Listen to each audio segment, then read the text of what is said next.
Two MPs talked about the next rigged elections, and one says to the other one, "Well, you know that the banking families have chosen the next party to win the next election. Well, I'm one of three that they've chosen to be the next Chancellor." And so his mate says, "Oh, blimey, that's interesting." "Yes," he says, "I was asked into a smoke-filled room, and a voice from the back said, OK, in order to be the Chancellor, I need to ask you a question. What are three sevens?" And he said, "I gave the answer 58. And they said, "Marvellous, you've got the job." And his mate says, "Well, hang on a minute. Three sevens are 21. He said, "Oh, well, yes, I was the furthest from the answer, so I, of course, automatically got the job." Good evening, and welcome to another exciting show. Now, tonight, we've got our guest speaker on, which is, of course, Fred the Plant. Now, over to you, Fred. No, he just sits there going like that all the time. I don't know. Anyway, no, actually, it's a solo one tonight. And next week, everybody's going to switch off now. And next week, Maureen will be coming on with her daughter, talking about a publication they've done. And we're going to have a book evening. We're going to talk about books and things like that. So that's going to be very interesting. And of course, the week after, it's Christmas Day, because Christmas is actually on Monday this year. And I'll be broadcasting at the same time, same place. And there's going to be guests coming on. Now, the reason I'm getting a bit thin on the ground with breasts, what I'm talking about. No, I'm not a loony. So I'm not a sex maniac. Guests at the moment is because YouTube, I've got to be very, very careful because they gave me a ban, and then they give you a kind of 3 months where if you say anything wrong within that 3 months, then the whole station's taken down. So I've got to be very, very careful. Hence the reason that I haven't had too many guests on, because I don't want to chance things. Now, after December, yes, I can have an explosion of guests, and there's going to be loads of guests on. And of course, I keep saying this, yes, it'd be nice to get away from YouTube, but the trouble is when you get away from YouTube, your audience just sort of dwindles straight the way down, and that is the problem. But there's a lot to talk about this evening, and there's also some exciting ideas coming up, which I won't say too much about, but they're in the pipeline, so to speak. Now, first of all, it was Josh that was on earlier, but he's disappeared for some unknown reason. I said, "Hello, Josh," and it went, Josh. And of course, we've got Kat.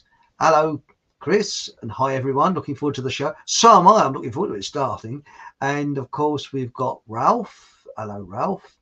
And it's Chris the gardener. Hello, Chris. Well, if you want to come on a bit later, just say, And then we've got hello, it's Stephen Truthseeker. And of course, all the way from New Zealand is Stig. Good morning, Stig. And it's evening here. And how's New Zealand? I believe you got rid of that. You used to have a horse, didn't you? That was actually a prime minister, a minister. Wasn't it? Well, I'm not sure whether it or whatever it was. Was it Mal? I think it was. But I read somewhere today that she might be arrested. Let's hope so. Yes. I mean, what are they going to do? Put her in it or her or whatever it was in the stable? I thought, hello. But I mean, she was quite an attractive, I wouldn't say girl when she was younger. What happened to her?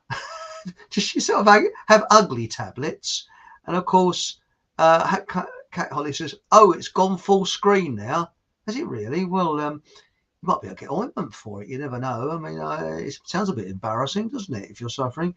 And Dan MC says, was it, where are we? That's it. She's a man. Yes, I did see that picture of a bulge, or she could have been putting her fruit down the front of her, or up the front of her skirt or whatever. I did see the bulges in the wrong places. Yes. mess, but you never know. And then we got Stig said, yeah, ding dong, the bitch is gone. Yes, yes. But I mean, I don't really think these politicians are quite human anyway, but that's another question. But now, last week we did the healing session. You know, I'll play the music for you so you know what it's like. Here it goes. I've bleeding lost it now. Here is it. Here it is. I had the music session, so it goes. Hang on. Now, it's what healing. Well, this is the third time something weird has happened during that session. I kid you not. This is the third person. Now, I twice before I sent a healing message out to 2 other people, and both of them didn't know there was a healing message going out to them, and they both felt better at the time it was broadcast. Now, we sent a healing message out last week to Dr. Fleetwood in Abbey Health, and it was Miles Fleetwood, or he's a mate of mine, so he's Miles, and he hadn't tuned into the show, and I mean he's broken his wrist, and between you and I, don't tell him this, but he had the 2 bob bits last week, which was not very good. That's why I shouldn't laugh. It's gone now, but there's a bug going around, and I think Richard Vogues has got it. Where you get the 2 bob bits, you know, you're sort of on and off the cars, or the what they call it now, the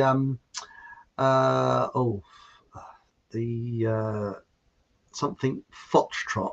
But anyway, and he said he woke up next morning and he felt a hell of a lot better. Isn't that strange? We did the healing. These might have been coincidence. Who knows? But there we go. Now, tonight, I'll be talking about Thicko-demics. Now, I don't know whether you've noticed this, but I have. In recent years, there's been a rise of Thicko-demics. That is, people that have got more qualifications coming out of their backside, or as long as your arm, but they're as thick as 2 short planks. Now, I won't repeat it that often, but there was that engineer that I worked with, and he was highly qualified. I think his mummy and daddy had bought him his qualifications, and he was involved with the structural design of buildings. Okay, and he couldn't work out how to fold a piece of paper or a piece of cardboard to make a door wedge. Seriously, he couldn't work it out. It was like, oh, you got a sheet of paper, shoved it. This is one summer. The door sort of slid over the paper. It one of us to just roll it up, screw it, fold it up, and wedge it under the door. But his brain could not function that direction. Yet he's supposed to be an engineer, and he's designing buildings. Not designing, but doing the structure of buildings. It's a bit. I don't really want to go near any bloody building that he's done the structural calculations for. If he's done a multi-story car park, I'm not parking my car there. But it's very, very weird. Where do these people come from? I mean, I have a theory, and I've got to be a bit careful because I'm on Screw YouTube, and that is, I think that when I was a kid, last I had in my arm was when I was about 11 years old or 12 years old. Christ knows what it was. I don't know what it was. But we all queued up. They went and all this. Anyway, I've never had anything since then. And around about the late 60s, early 70s, they started to increase injecting, said the wrong word, things and into babies and things. And I've noticed there's obviously an increase in all the different diseases, But there's an increase in this sort of thicko-demic, the sort of people that have got no personality whatsoever. They are empty vessels, and bloody well, I've said that bloody word earlier, and I hope I'm not booted off. Because, oh, by the way, YouTube have taken down 2 more of my videos, old ones, this week. Anyway, what they going on with what I was just saying, and it must affect the brain, because there's been a massive increase in what I call zombies. They're sort of that sort of I don't know quite what it is. It's a sort of zombieism. Has anybody else noticed this? And it seems to be a particular age group. And it seems, when you think about it, it was the people that were born in the late 60s, early 70s are now in positions of control. I mean, you look at government ministers. Look at that bozo that was in charge of that.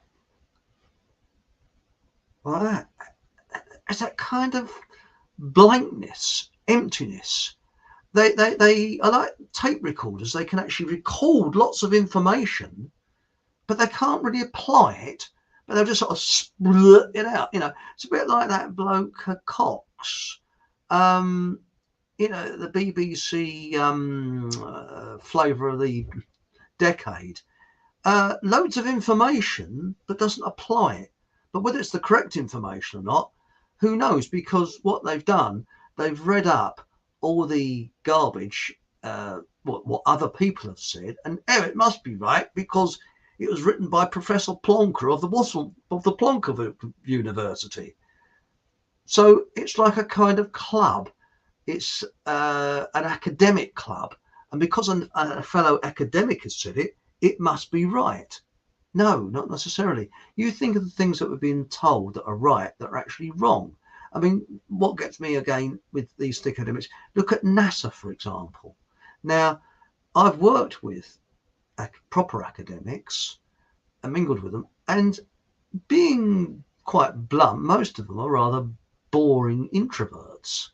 But when you look at NASA, they're also, yeah, wow, and I just think, are these people actors? Are they really professors? Are they really qualified in space research and things like that? It makes me wonder, because it all seems to be very much theatre. I mean, I don't watch telly or anything like that, but I remember when this, was it something landed on Mars or something? I don't know what it was, but you've got all this great sort of like, you know, when they're supposed to have landed on the moon. Well, that was like a theatre, wasn't it? They're all sitting around looking at their TV monitors, all this crap. And it was a similar setup, like a television studio set. And there's all these so-called scientists all going, all wearing T-shirts. I'm thinking, that is not the nature of scientists generally. They're generally intellectual. They don't behave like that. Just have a quick look, see what you say. It's like you're saying in chat, which would be quite interesting. And it says, now, this is what I was saying. Oh dear, crumbs, we've got a lot coming out there. Let's have a look here. Now, Paul has said, hello, Paul Green. Some channels seem to get away with censorship. Some, like you, get targeted for some reason. Yeah, this is something that has really got me, because I'm not envious, don't get me wrong, but there are some channels where they're going further than I, saying much more than I can to get away with it. But I've only got to say one thing, like I said earlier, I slipped. I hope I'm on next week. And bang, they pick up on it. And the 2 videos that they've taken down this week, I got them about, first of all, the message came through because they send you an email. It's all very nice. Hi, Eric Von Essex. We've kindly taken your video down, you know. And then they give you some, what is it? It was misinformation, so they say. And it was a video that I did about 2 or 3 years ago. It's okay, you can see them on BitChute, so it's not really a problem. And then about 3 hours later, bang, they took another one down. And I think this was on last Wednesday. And I was thinking, this is strange after 3 hours. And it's like a shark's feeding frenzy. Now, I've had 13 videos total taken down, and I've had 3 bans so far. And hopefully, if I got away with what I just said earlier, if you don't see me next week, I'll be banned again. But actually, this time I'd get a 2-week ban. So you wouldn't see me for 2 weeks, and then they would decide whether they're going to take the whole platform down or not. I mean, it is just ridiculous, because there must be really stupid people, because censorship always shoots itself in the foot, because it's the last bastion of it's not thinking in time. It's the last bastion of absolute dictators, really. So, and people are inquisitive by nature, so if something is censored, they want to look into it anyway. But yeah, it's really weird. I can't understand why I'm not getting away with it and others can. Very odd. And I might be discussing that on BitChute, on a recorded show with somebody. So stay tuned, Now, hello, Louise. Try setting up a couple of new YouTube channels and pin them in the comments. That way, of this one if this one gets taken down, you've got backup channels. Yes, I've got 2 backup channels. And but what they did this to a Canadian chap who he did this, and they know all your other channels. They take the whole lot down. They took the whole lot down with him. So they're not nice people. So I'm afraid that once you're off YouTube, that's it. Because I think they know, some way they know that it's the same person. I don't know how. It might be the server or something like that. But they know, because, I actually have, as I say, 2 other YouTube channels. Well, I don't put much onto them. I just occasionally have a look at them But yes, it's sort of it's weird. It really is. I mean, the other YouTube channel is for my father's book. I do a lot of wartime. Did a lot of wartime stuff on there, but I haven't added to it very often.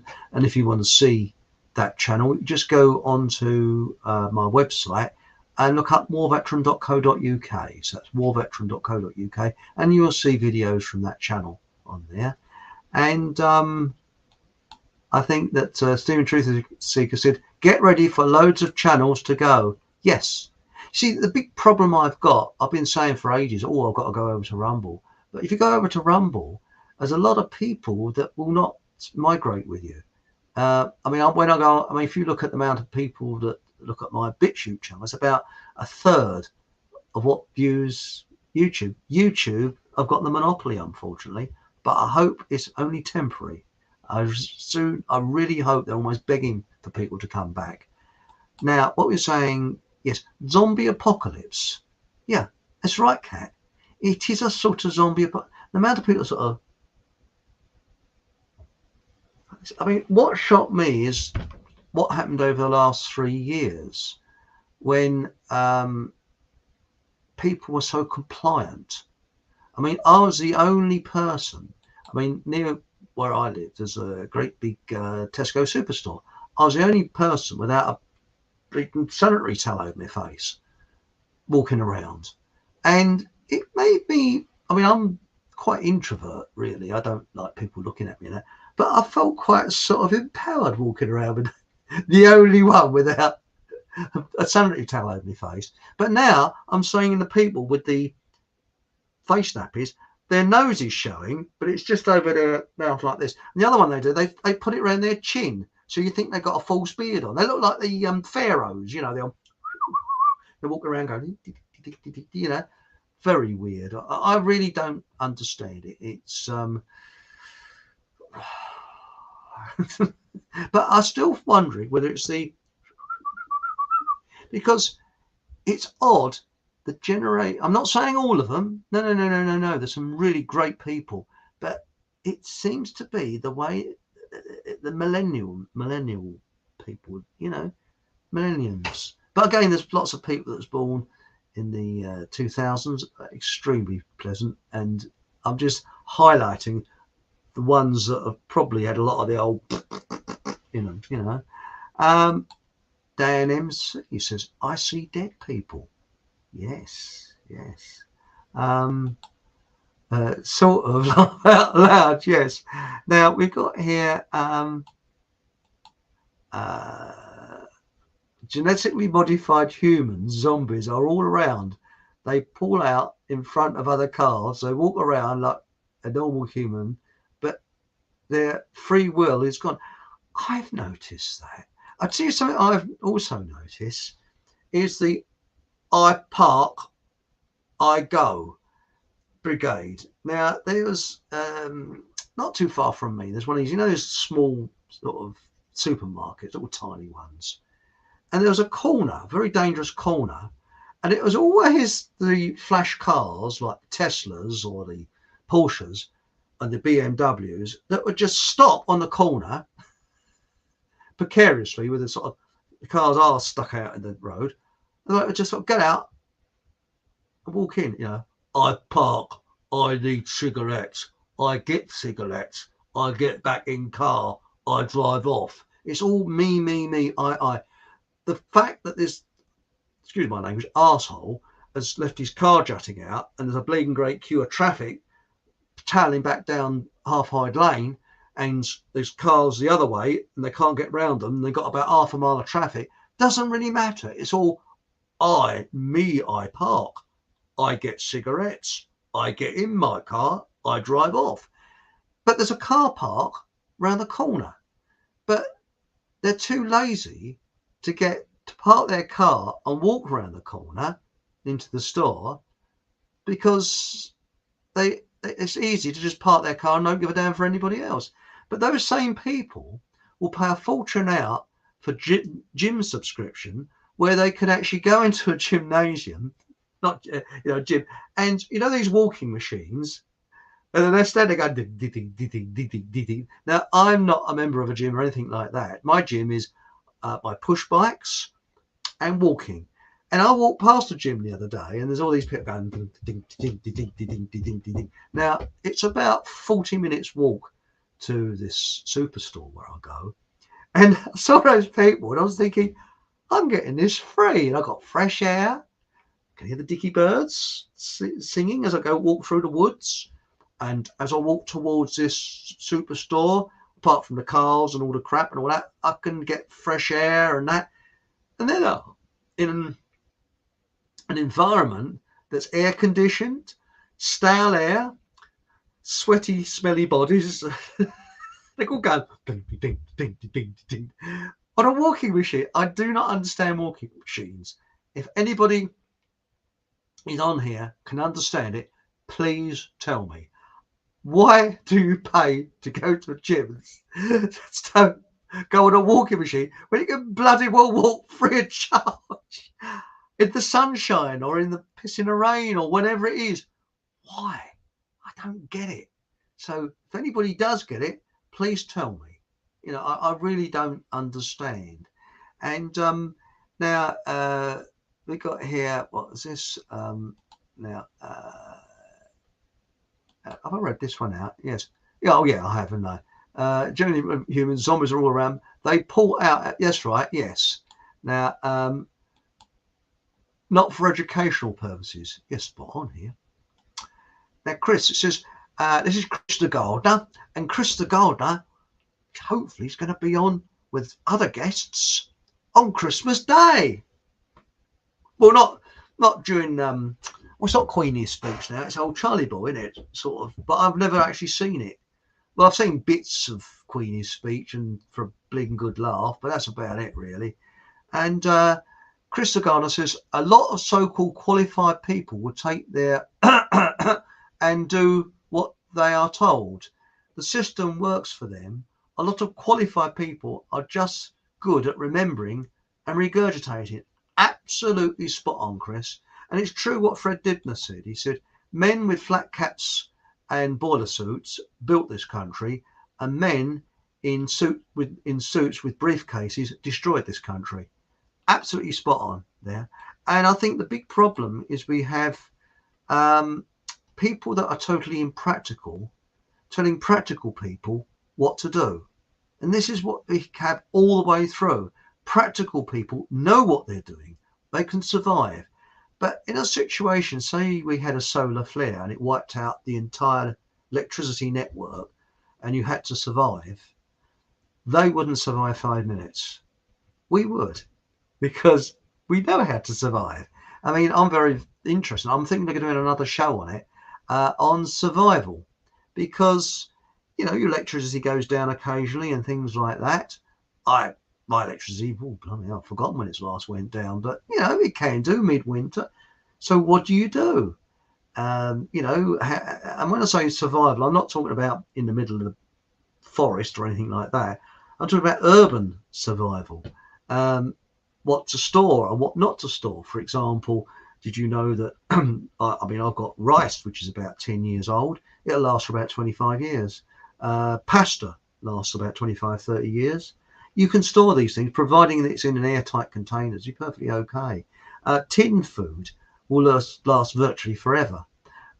People say, oh, we've got to be careful. Well, fish, yes, I do not store fish because that can go off. And also tomatoes, because the acid in the tomatoes apparently eats away the inside of the can, even though it's plastic lined. It can do. Not saying it does do, it can do. But even so, I mean, I've eaten tin food, which is about 15 years old. It's perfectly okay.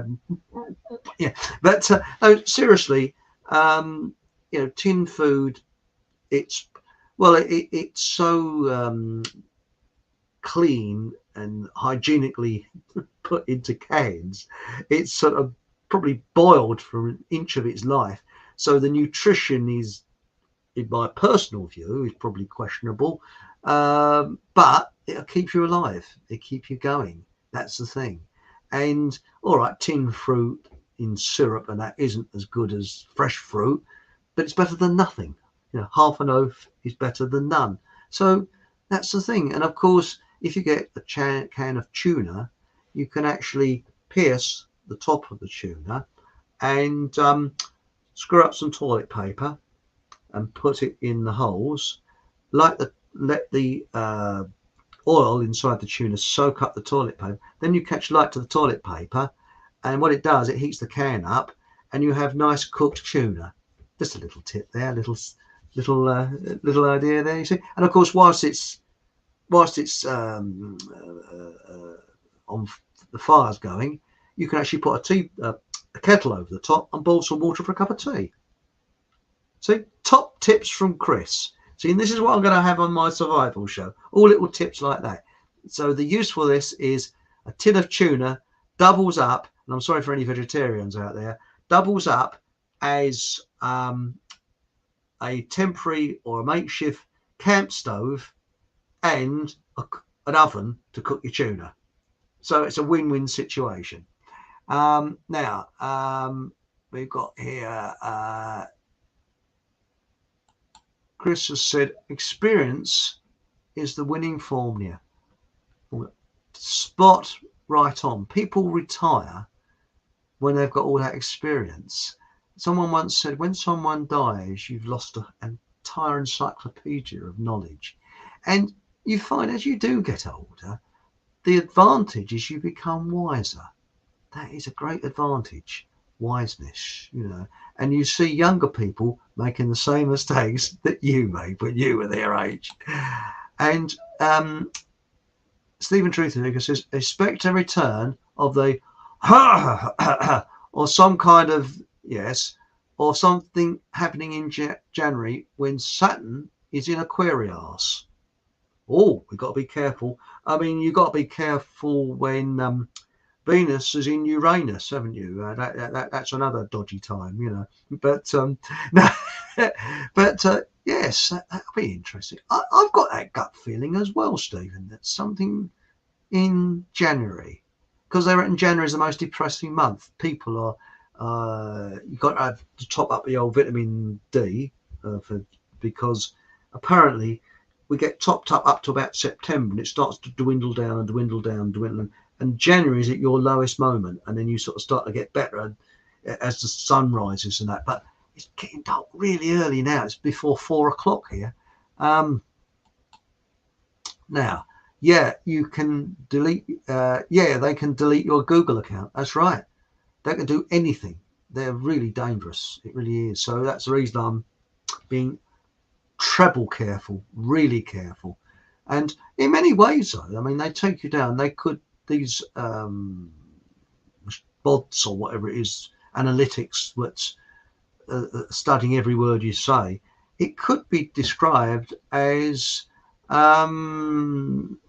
speech discrimination or accent discrimination, because sometimes you say something with an accent which can be misrepresented or misheard.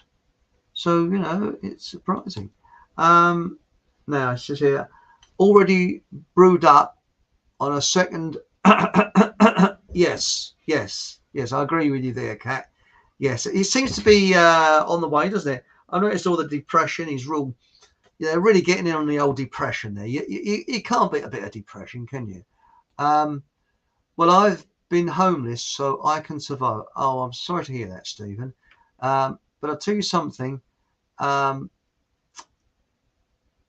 often said this: a calm sea never made a good captain.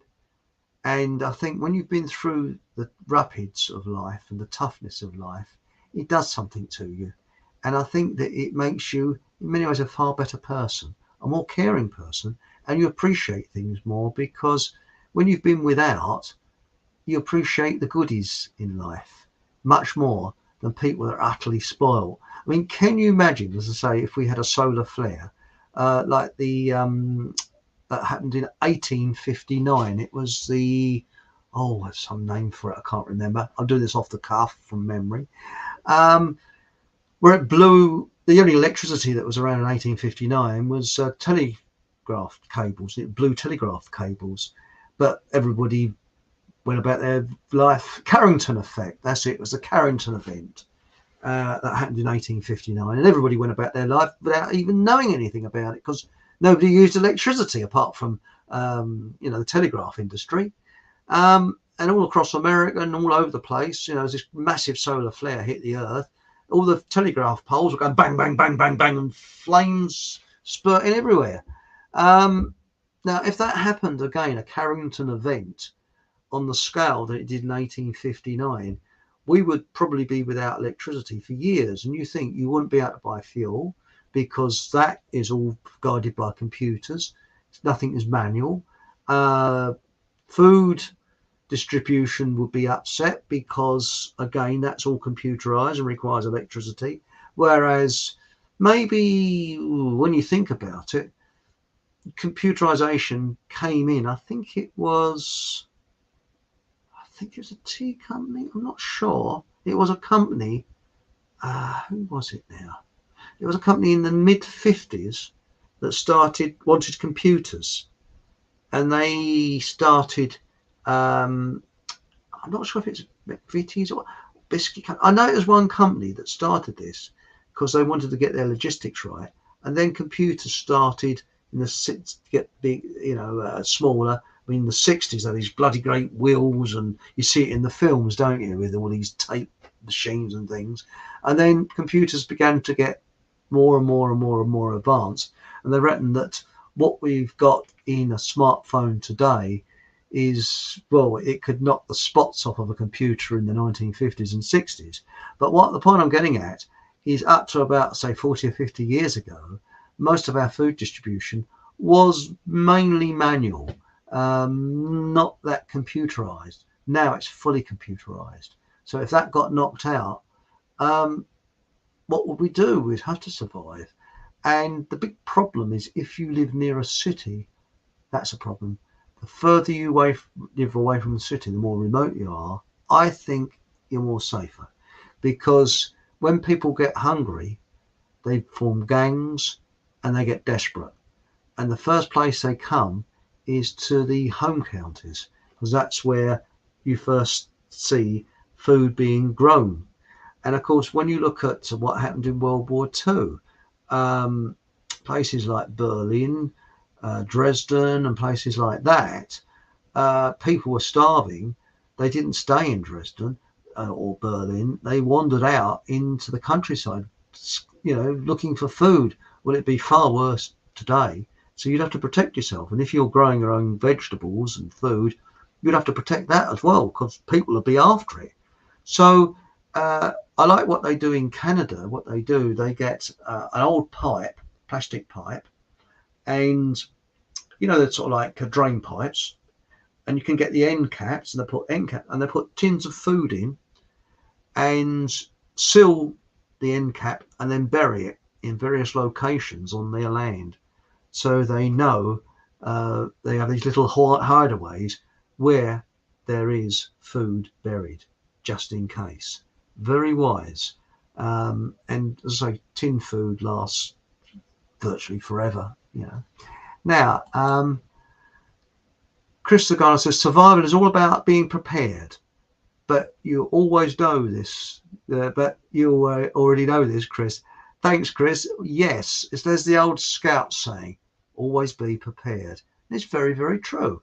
One of my theories and one of my things in life is always have backup, because if you've got backup, it surprises me the amount of people that don't have backup. Like, for example, touch wood, it hasn't, but if this computer went tits up, say about 10 minutes before the program, I'd quickly get my laptop, open it up, switch it on, and I'd do the show from the laptop. And I have done before now when my main computer was backing up. I've got backup. I've not got one push bike, I've got 6. And I'm sad in it. Not got one car, I've got 2 cars. Again, it's backup. It's also being a bit neurotic and also being a bit bloody bonkers. But that's me. I've always been a bit bonkers, But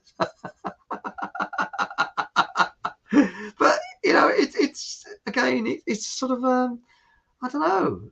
But again, if you've got backup, it's like not one pair of I've got this weakness for boots.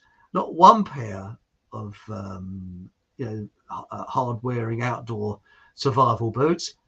Several pairs, just in case. You never know. You never know. Now, I wonder if anybody else is a bit like that, a bit wacky. It's something I don't understand. I think several people like it. People say, what do you want 6 bikes for? You only got one arse that can go on a bike. Why you got 2 cars for? Because I want bloody 2 cars. But no, it is a funny. I don't know. Some people say it's insecurity. I don't think so.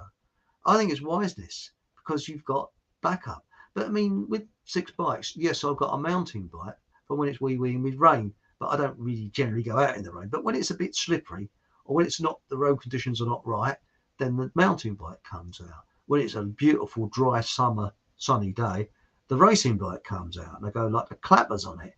Then if I've got to drive somewhere and I don't want to pay for the car parking because I'm a stingy git, I then take my fold-up bike and then I ride into town from my car. So they've all got different uses. And of course, I've got my old classic bike, which is a Triumph, which is very rare. It was built in 1954. And it's a very rare one because it's got drop handlebars, it's racing, but it's got a Sturmey Archer gears at the back. And it was actually made by Raleigh, but it's got a Triumph stamp on it, and it was made in Northern Ireland, which is an extremely rare machine or bike. And I bought it for £8. And it was a wreck. It still is a bleeding wreck. No, I did it up because I just like doing wrecks up. It's just one of those things.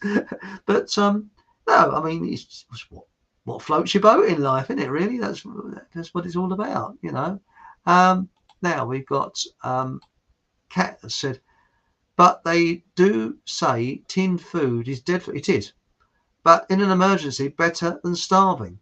Well, Dr. Miles Fleetwood, and incidentally, I'm going to see him this week. No, I'm perfectly okay. I'm not Tom and Dick, but I often go over there and have a chinwag, with him. We go and have a cup of coffee and a meal, and have a scoff. and we're good mates. And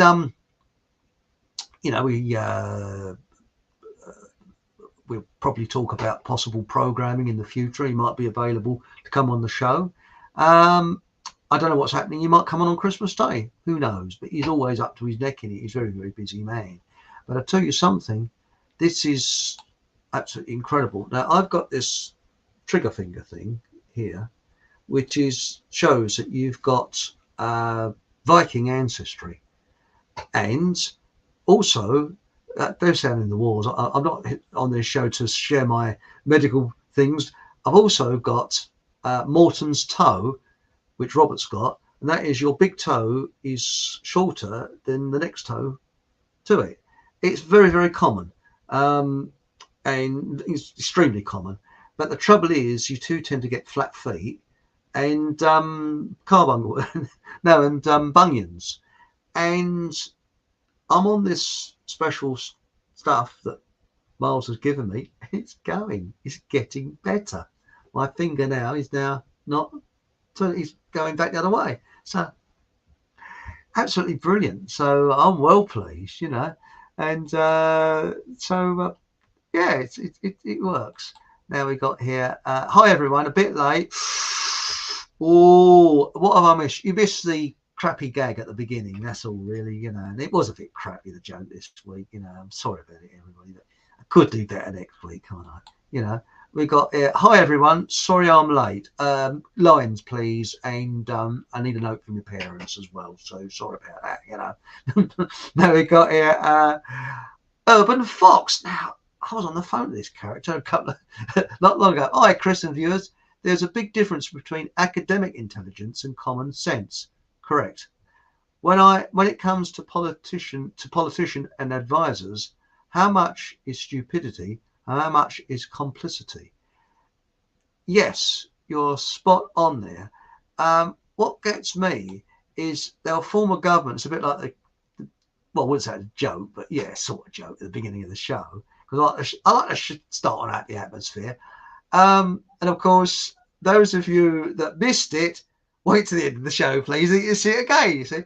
But what it is, you get some bozo who's Minister of Agriculture, say.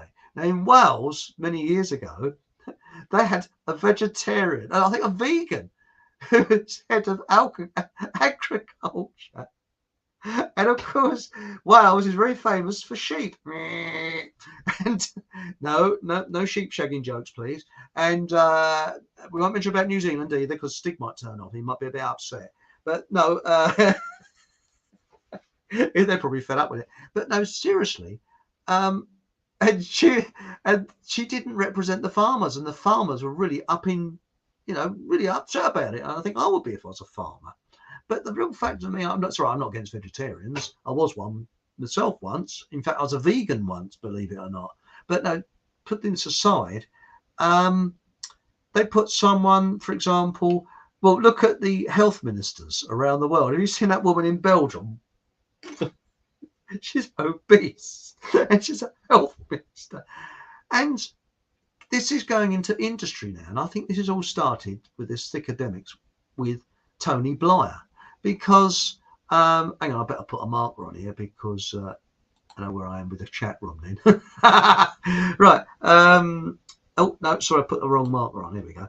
Now, the fact of the matter is that at the moment, I'm dealing with a situation. I can't say too much about it. I was going to put a film on tonight about it, but I thought, no, not yet. Next door but one to me, an estate, an ugly bloody estate has been put up, with all these rabbit hutch stack of block bloody houses. It used to be a field. And they've changed the level of the houses. So the houses are, I'd say about 2 meters, well, I don't know, about 1.5 meters higher than the ground level in my neighbour's garden. So what they've done, there's my neighbour's fence, then 340 millimeters away from inside my neighbour's fence is a retaining wall. Then they put a fence above the retaining wall and then another fence. So when you're looking at it from my neighbour's garden, it looks like bleeding Alcatraz because you've got all these fences going up. It's the bullshit. It's horrendous. And I'm trying to deal with it, and I'm dealing with the local council and the developer. And the developer, now you think a building developer, you would think would actually have ex-builders or people that know something about the building industry. Wrong. The directors, the main honcho, has got, I'm not sure if it's an OBE, CBE, something like that. The main honcho is from the food industry. Knows all about building. And when you look at the other directors, they're from all different industries. And all it is a project management. When you see these beautiful glossy sites of these spec builders, take it with a pinch of salt. It's bullshit. And if you look at their website, it says they actually work with the community. No, that's more bullshit. And of course, they're into design, all this, that, and the other, and they do a lot of work for charity. Really, yeah. Well, the real fact of the matter is, it's project management, and they cut everything. Impractical people telling practical people what to do. Everything to the minimum. So the design period is cut to the minimum. So don't blame the architects. Those poor sods are running around like headless chickens because they're probably given 3 hours to finish a design that would normally take about a week or two. And you finish it. That's it. That's housing. Luckily, my particular forte is commercial, industrial and commercial, so I don't really deal with housing that much. But the real fact of the matter is, you can see it. It cannot be designed. And then they cut back on site supervision, and everything is subcontracted. So you get all different contractors on site, very little site supervision, or you might have one site supervisor there who's running around desperate because, again, that's an overhead. They cut their overheads. And with this abortion that they've left with these fences, it is an absolute joke. It really is. But they don't want to recognise that it's a problem. And it does. And it actually, this gap that they've left between my neighbour's fence and their retaining wall is against the health and safety regulations. In fact, it's against the Health and Safety Act 1974, because you could get your leg trapped down there, number one. A child, because children are very inquisitive, if a child got between there, it could lay there for ages because it could get trapped down there. And the second thing, it doesn't comply to the Right of Access Act of 1992, because if you have a boundary fence, you've got to allow access for the neighbouring property to maintain that fence. That's what they haven't done. I pointed this out to them, and they've come back with, I kid you not, and I actually sent them some design drawings. I spent some time free of charge doing some design drawings for them, working drawings, to show them how they could solve the problem, which is bloody simple. All they have to do is take my neighbour's fence down, extend their retaining wall, and then put my neighbour's fence on top of the retaining wall. Simples. Wrong. They've come back and they said they want to put, believe it or not, all the weeds that are growing between my neighbour's fence and this new fence, because nobody can get there, and people are throwing rubbish over the fence. That's rubbish. Their solution to the problem is to put some ground matting down and some chippings. Doesn't solve the problem. And then when you contact the local authority, you tell them that the Health and Safety Act, this doesn't comply with the Health and Safety Act, and they put you on to the Health and Safety Executive. They pass it on. The Health and Safety Executive don't want to know. They say, oh, you have to get a solicitor on this. So what are people paying in their taxes if the Health and Safety Executive and your local authority health and safety people have got no power to act? You can't go where years ago you used to go along to the local building inspector. And the local building inspector, I'd be down there like a bloody ton of bricks. Like, oi, what the are you doing here? You know, wrong. That's been privatised. They don't want to know because it's privatised. So all that's left in the council now is the planning department. And the planning department have got about as much bite as a toothless lion. They've just got no bite at all. But they approve this. So the way I'm approaching it is from a legal point of view, and also finding out where are the drawings for this monstrosity. And of course, if you or I built some monstrosity in our garden like they've done, the planning people will be down on us like a ton of bricks. So how comes this building development company can get away with it? So it's I smell a rat. I really smell a rat. And of course, I can't say it because I haven't got any proof, but so we say my local authority, someone accused them of honesty. How dare they? My local authority works tirelessly to maintain the level of corruption that people are used to. I would, quite honestly, it does stink because everybody is covering their backsides. Everybody. The health and safety, nobody wants to take responsibility. Everybody's passing the parcel all the time. It's horrendous. It really is. But I can't say anything more because I'm hoping to actually get film of this and put it on TikTok. That'll be fun, won't it? And then send this bunch of bozos who are building developers a copy of it because they need to be shown up, these people. They're an absolute bloody disgrace, So I've had my rant for the evening. Right. Now going back into chat. Louise Wilcox. Hello, Louise. The new acts as a trigger for the what? Yes, and is activated by frequency. Funny how the initials spell the name of the igniter. Spelling black magic at its finest. I'll just leave that up there for people to read, but I hope you understand, Louise. I'm being super careful of not reading trigger words off. So thanks, but the real fact of the matter is that, yes, the word spelling, because we spell, is like casting a spell. It's quite interesting. And Charles Babbage, yes, he was the computer bloke, wasn't he? And it was a calculating engine, I think they called it. And I think the Science Museum, because he never finished it, I think they finished it and it works. Bloody brilliant. You think about it. Because I think it is Professor Edward Dutton, he was saying that what's happened is our IQ started to go higher and higher and higher up to about 1870 and then dropped.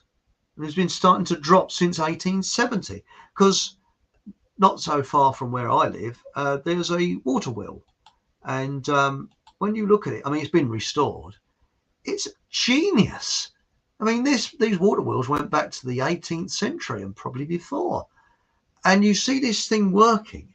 It's absolutely brilliantly designed. And of course, they didn't have bits of paper in those days. It was some bloke or group of people working it out for themselves.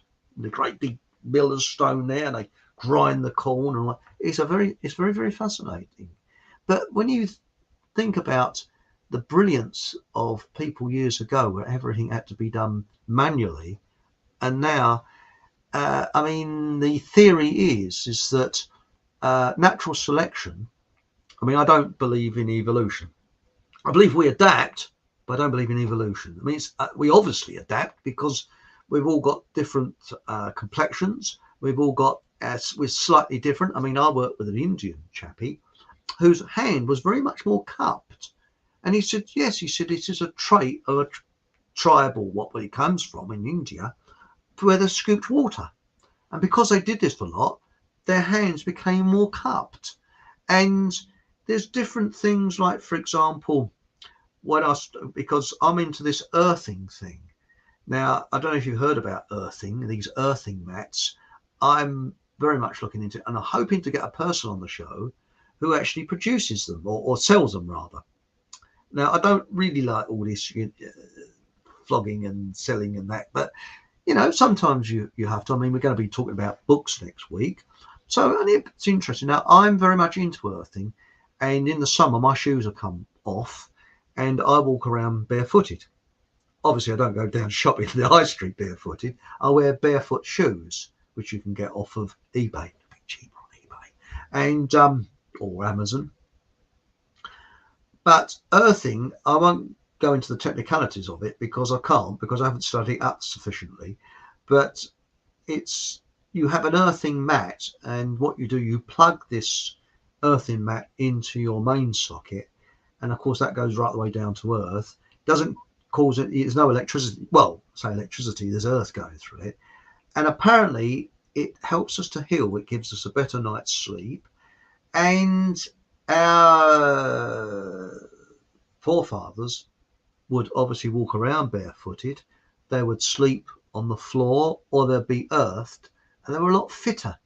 And they've discovered that before 1960, people had leather shoes, or they had natural products for the sole of the shoe, rubber or something like that. I'm not sure that's a very good earth. But after 1960, we got these synthetic soles for the shoes, and people became a lot more unhealthy. And there was a chap talking about it, and I probably was saying this last week, and he said that in America, the North American Indians, he went into a teepee, and they looked up. He said, "Oh," and sorry, I was going to crack a joke then, but I thought best not. And all right then. White man speak folk tongue. That's why he eat fish and chips. Anyway, terrible one. Anyway, went in there, and a woman said, this elderly lady said, "Take your shoes off." She said it'll make you sick if you keep your shoes on. So they discovered it back in the early 60s. That if you don't walk around barefoot, you're not earthing yourself. So this is the thing I'm actually looking at now, and I'm thinking of making my own out of a copper sheet. But the big trouble is you can get this, when I say copper sheet, not metal, but it's like fibers, and it can tear very easily. So probably it'd be better if I'm not a stingy git and I put my hand in my pocket and I buy one of the proper ones. Anyway, on with the show. But what I was going to say, you tell a Thicko-demic about earthing and they go, "Oh no, you better have the." But this is all natural stuff, and it can't hurt you. That's the thing. It can't. I mean, all right, if you stick your finger in the main socket, that blade hurt you. It'll probably kill you. But as long as it's just the earth, you'll be perfectly okay. It doesn't cost anything either, Now, Stephen Truthseeker says, "Chris, they are poisoning our rivers." Well, that's another very interesting point, because with rivers, now, have you noticed here in United Kingdom, well, you could not have noticed, it's been hissing. I didn't say pissing because that's rude, you see. Hissing with rain for weeks.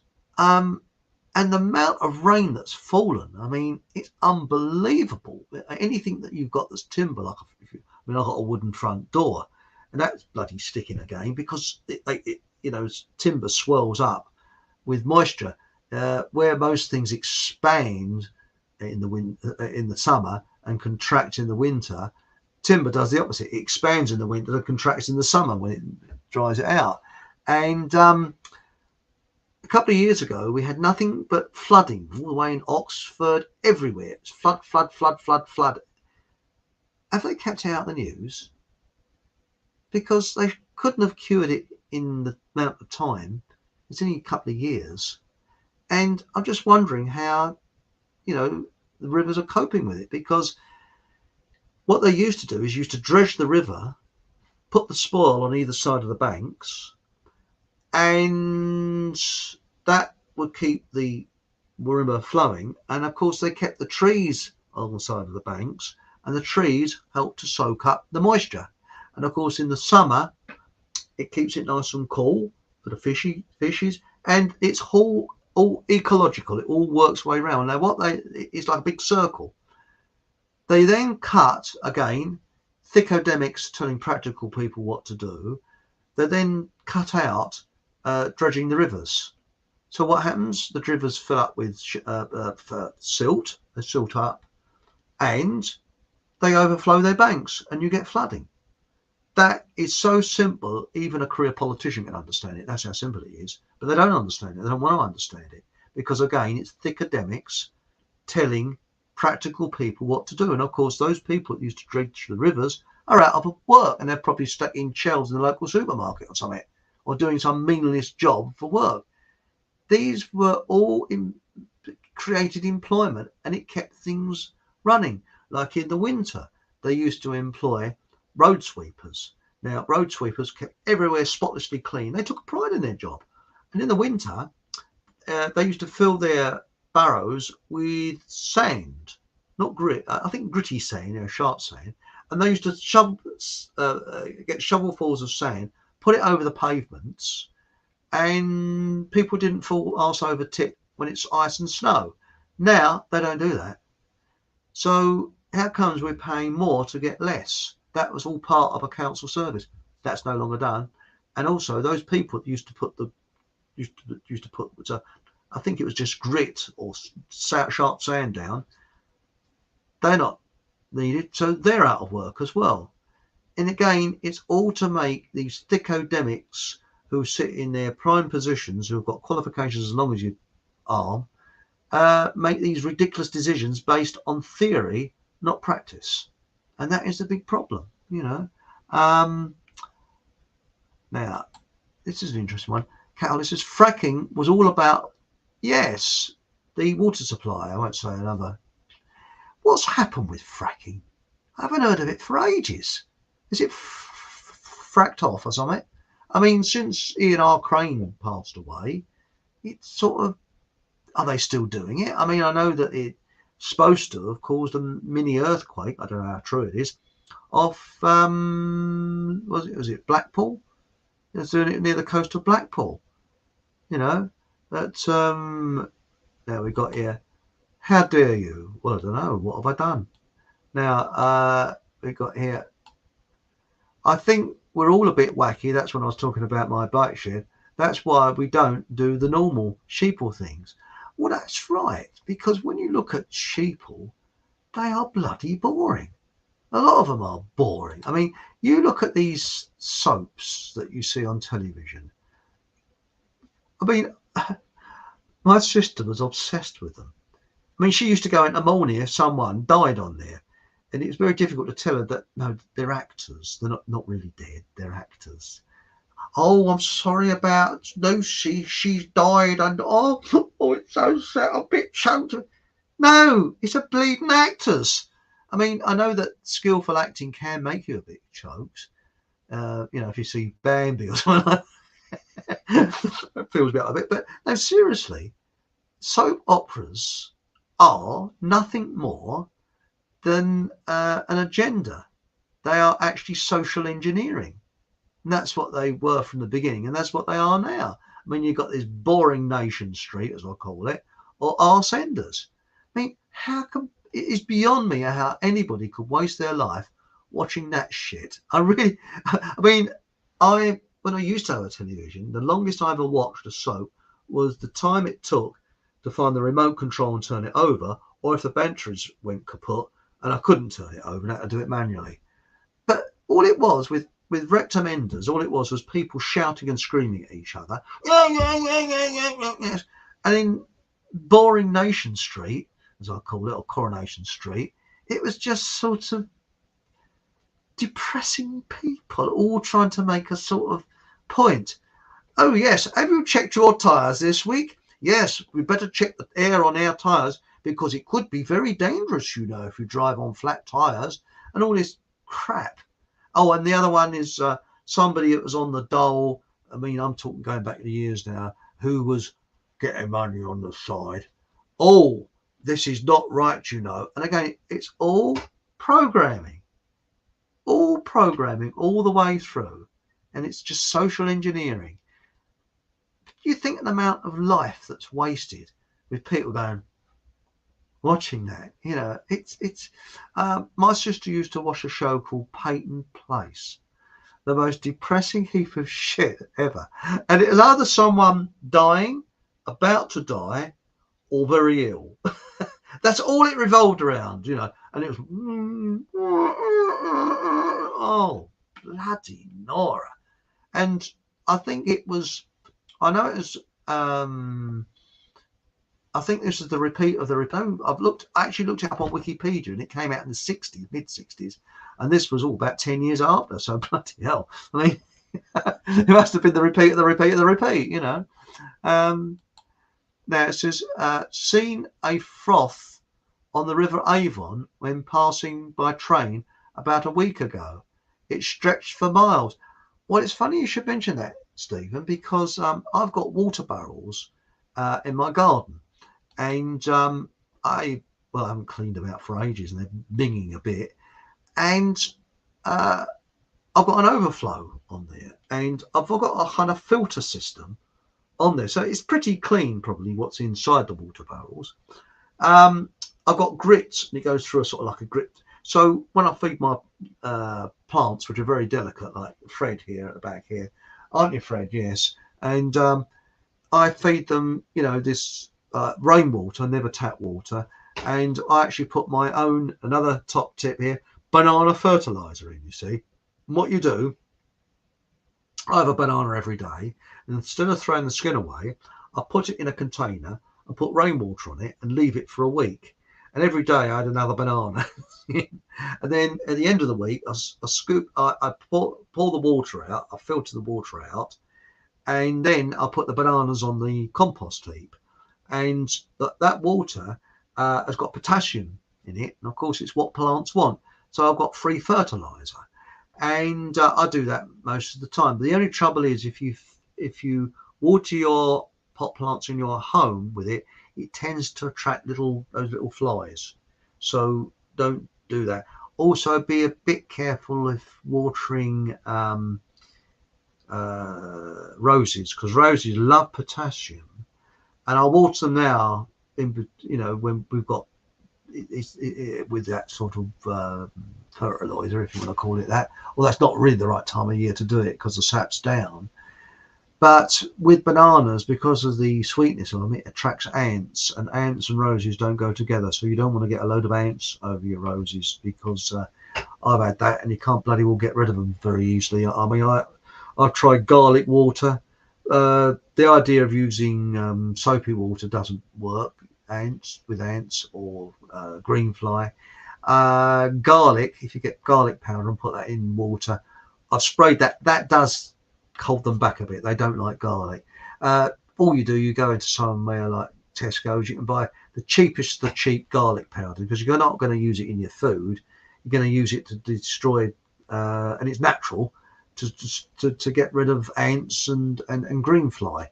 But the thing is that we get an abundance of green fly because ladybirds eat green fly. So I don't like spraying them, but because I want to attract ladybirds.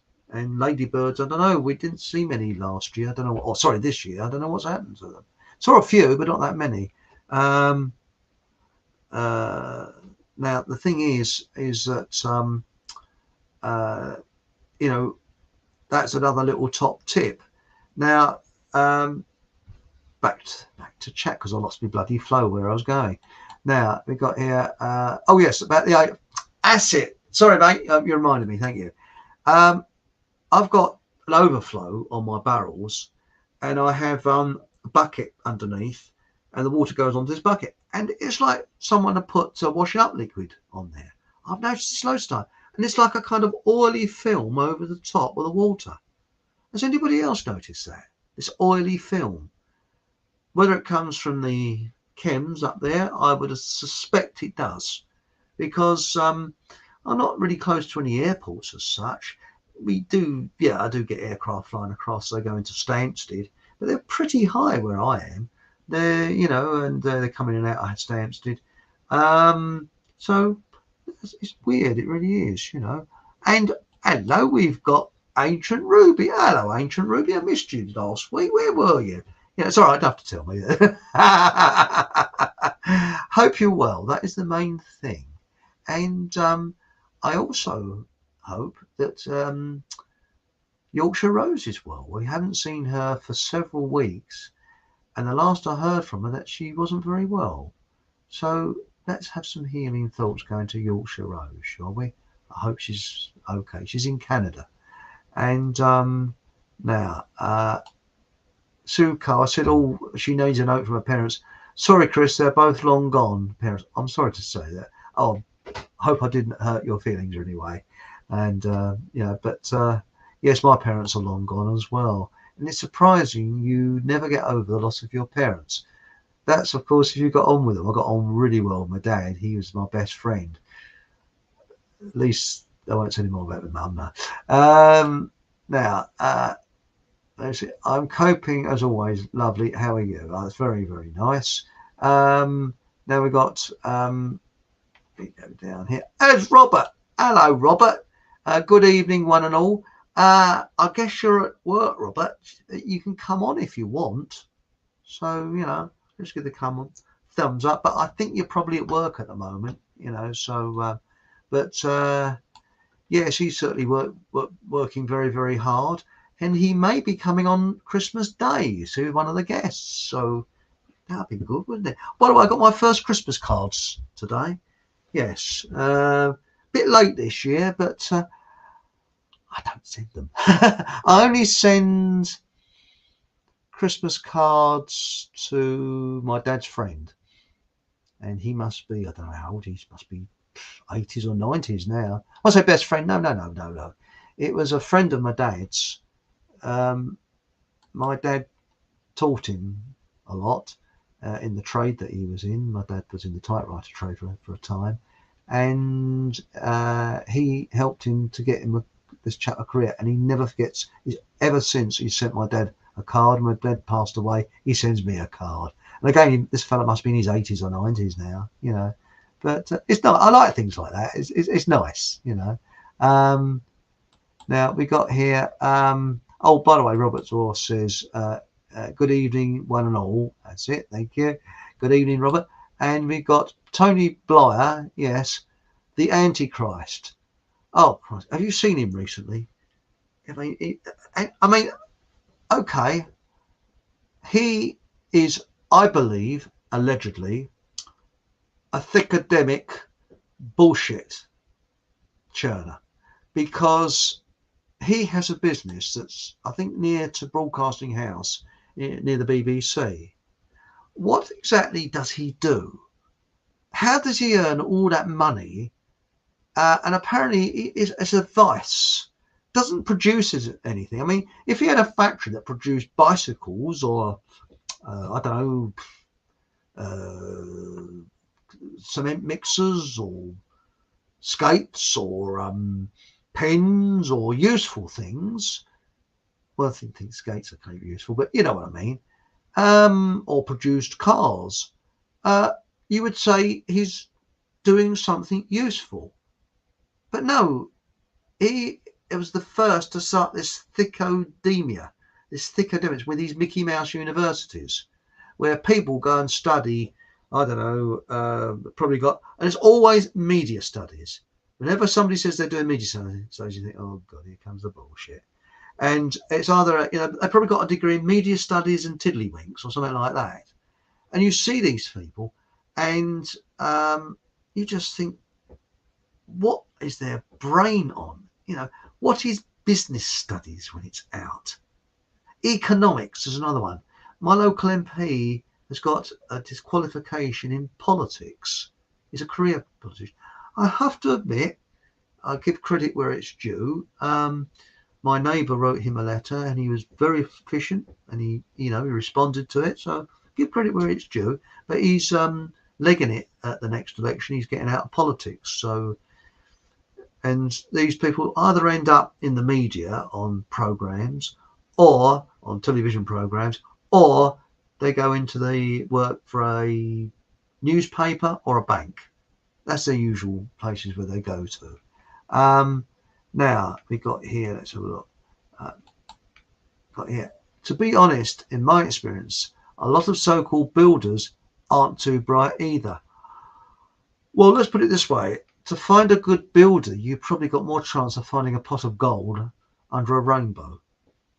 Because I was told many, many years ago when I was younger, very much younger than I am now, remember there are two types of builders. The dishonest, who's doing extremely well, and the honest, who's standing on the end of a dole queue.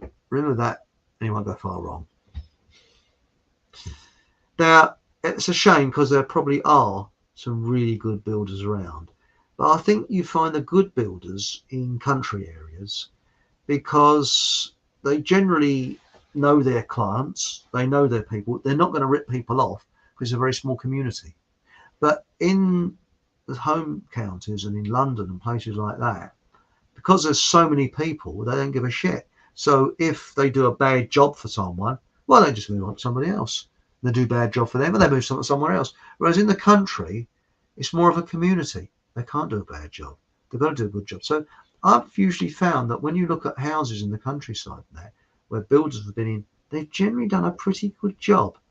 Home counties, London, less so, unless you go back in time. Because there's always been dodgy builders. I mean, there was the jerry builders of the 1930s. And there's a very interesting case where a bloke spent, I think he was a bus driver or something like that, and he saved and saved and saved. He always wanted a home of his own for him and his family. And he bought this jerry-built house, which was, you know those sort of, there was a show once called Metroland, where the Metropolitan Railway goes out to. And if you go into areas, say in West London, going further out, sort of, but it used to be countryside, but it's no longer has been built up. You see these houses that are built in the 30s. They are all done by what they call jerry builders, and a lot of them just bodged because bodging isn't new. I mean, the Victorians did a lot of bodge ups. For example, if there was a very difficult brick angle, they had to actually fit a brick in somewhere. To save time, they used to mix a potato up. This is true. Mix brick dust with it and go and stick it in a hole and walk away. And it probably lasts like that for years. That's true. That's an old trick the Victorians used. Because I know someone that went along with a screwdriver and went straight in. And the thing had been there since 1870 or 80 something until he came along with his bleeding screwdriver. So, you do find bodge ups throughout history. But with these jerry built properties, what I was going to say, this chap bought this house and suddenly he noticed in his hallway, because they used to have timber floors in those days, the timber started to raise a little bit. And they rose a bit more, and they rose a bit more, and it was tree roots coming through. And he got in touch with the builders and they didn't want to know. And they're doing the similar situation that's happening as with the fence next door but one with my neighbour. So what he did, eventually he got so frustrated with these builders, he got great big signs up, and he wouldn't be able to do this today, and put show home. They believed well did something then, didn't they? And he's asking people in, and before they went along to see the rest of the houses, come in and see the show home. And he got compensation. Well, not compensation. I think they rectified the problem. Evening, folks. I'm not late. Was listening from my lovely hot bath. Oh, blimey. But you don't accidentally drop your computer in or your phone in the bath. That used to be a thing. Luckily, you don't hear it so much now. Well, I'll tell you what I did do. I accidentally dropped one of these, what do you call it? Memory sticks. I had some washing up water and I was walking past. I just finished washing up because I've actually got an organic washing up machine. It's called Me. I don't like washing up machines. Well, what's the point? I'm on my own, It'd take me about a week to fill it. So anyway, I just finished with washing up, and I pulled this out of my laptop, turned around, it went and fell in the bloody washing up water. Got it out quickly, dried it. Still works. Oh, I was lucky there, wasn't I? Now, when they bring up charities, I tend to think of Freemasons. Yes. Don't start me off about Freemasons. Oh, you see, I've worked with Freemasons. In fact, I was in an office where I was only one of three of us that weren't Freemasons. But to me, they say they're an organised. They're not a secret organisation. They're an organisation of secrets. That's playing with words, isn't it? That's really what it's about. Why do you need to belong to a secret organisation to give to charity? Why can't you give to charity normally? And I think this is a sort of. I think there's something. I don't like it. I find it. I find it very discomforting. Don't like it at all. It's very, very odd. It is.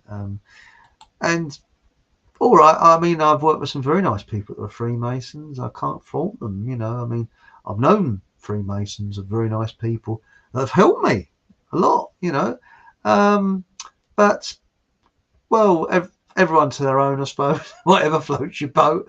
But if somebody asked me to join something that was secret, we did funny things, and I'd run a mile. Mind you, I don't like clubs and groups. I'm an individualist. And this is what I like. This is why I formed Thicko Hall for individuals. You see, that's why you could never be a citizen of Thicko Hall, the smallest country in the world, unless you know differently. You can only be an individual of Thicko Hall. Bit different. And remember, you can still download the currency on my website. Here we go. Now, what we got here? What are they saying? What they are saying is absolutely true. It's just that the truth they speak is their truth. This is Robert Dorr. These people have bastardized language to serve their own ends. Well, precisely, Robert. Look at legalese. What's legal, what's lawful, and all that crap. You know, I mean, it's just absolutely bovine excrement. And as an individual, I mean, if you went into court, now I don't know if you've seen Richard Vives this week, Vobes, I think his name is Richard Vobes. I sometimes, if I'm eating my breakfast, I might stick it on my iPad to sort of look at it for something to do whilst I'm scoffing. But he's had the 2 bob bits, which is that virus that's going around, which I think Miles may have had. And he had a bit of a problem with his van, with someone came round to because he hadn't paid, was it a charge or something? You know, these ULEZ type charge when he went into Bath. And it was very difficult. But the thing is that yes, all this legalese stuff. I mean, it is, to me, it's to rob you. All they do, they just rob you. And you go into what I was going to say. You go into court. You're not in an area of your safety zone. We've all got a safety zone, and you're completely out of it. And your comfort zone, I think, is the best way of describing it. You're out of your comfort zone. It's an alien environment, and it's made to be alien and feel alien. And what gets me is their robes and their wigs. I just find that creepy. I find it weird, and I wouldn't want to have anything to do with it. I think it's just creepy. And again, these people are not sort of quite the right ticket. Another Thicko-demic I've talking about I've spoken about many times. Many years ago, I was working on a public inquiry, and they had a bloke who was a judge, I think he was retired or something, who was in this public inquiry representing the government, and nasty bit of work he was. And he made, people cry. People were going to have a road built near their house, and I felt very sorry for these people. And people are coming in and they're trying to defend themselves. They're trying to put over, not necessarily, they're just ordinary people. And this arsehole was tying them up in knots, using his education to do so. And I was always told that if you've got education, you do not use it to abuse people. You change your vocabulary for the person you're talking to put them at ease. And that, to me, is the correct role of education. So if you're talking to a poor old dear around the corner, you're not going to mention bloody long words and things like that. You're just going to change your vocabulary so she understands you and to put her at ease, or him, or whoever you're talking to. Anyway, this arsehole, he was just a woman. She ran out in tears. She was there with a baby. My house, I'm gonna have a road going straight past my room, you know. And they would come up, and people would go in there and they'd say, well, the pollution, have you got the pollution statistics and all this crap, you know. And doesn't take a genius to realise that if you've got a road going past your house and there's cars pumping out pollution, you're going to be coughing your guts up. Anyway, on with the story. The girlfriend I had at the time, she bought me a belt which had C on it, which stands for Chris, you see. So I went in the car seat and he was in there. He looks at me and he started to look down at my crutch, and I was thinking, I don't like this. What does that mean? Pardon? I was much younger then. Pardon? That. I thought, he flies open or something, you know. So I thought, this is creepy. Your belt. Oh, hey, yes, what does that C for? I said, oh, it stands for Chris. My girlfriend bought it. Ridiculous. And just walks out, you know. I thought, arsehole, you know. But that is what they're like. They sort of, this is why lots of innocent people can be sent down in a trial, because they're so humiliating and they can actually destroy people. But again, Thicko-demics, you take that arsehole out of that situation, in a survival situation, they wouldn't survive. So, you know, that's the thing, you know. Now, we've got here, this is Stig. Oh, hello, Stig. I bet your councils in New Zealand are the impeccable with honesty, aren't they? That's simple with councils. Yes, because I think your system is based on the English system of councils and that. Do you have local councillors? Now, that's another thing. Why is politics and that, when you think about it, to do with medical stuff? For example, you have counsellors. They're in wards and they hold surgeries. Interesting, isn't it? Very interesting. I'm sure, I won't say, but I'm sure someone's going to come on chat and say, yes, what it is. But it's very odd. And it says, but yes, New Zealand, be very interesting. I don't think they're corrupt, are they? Are your counsellors all very honest? By the way, as a counsellor, okay, looking at expenses, they claim more expenses than the old age pension in this country. And there's one counsellor, I kid you not, that claims £28,000. I'll repeat that, £28,000. And most of them, on average, claim on expenses about £15,000 to £20,000, which is much higher than the old age pensions. And there's one in particular who I won't mention, who actually works for, he's self-employed, and he works at advising property developers where they can build and how they can get their schemes through the council. And he's representing the local people. Oh, really?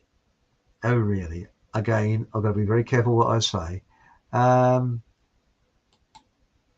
Chris, the country's fine shed, I think, finished. I thought he was going to say a fetish. Well, I thought that bloke who looked down at my belt had a fetish. But yes, it's finished. It's had it. Well, you think about it. Think that if all the poor sods that went over the top in the First World War, and all the people that were in the Second World War, could wake up today and see the country, say the ones that died in the 60s, maybe in the 70s, they would be convinced we lost the Cold War. And they would be correct. We did, but without a shot being fired, using ideological subversion. There it is, you know. Now, all tax is theft, correct, and it's voluntary.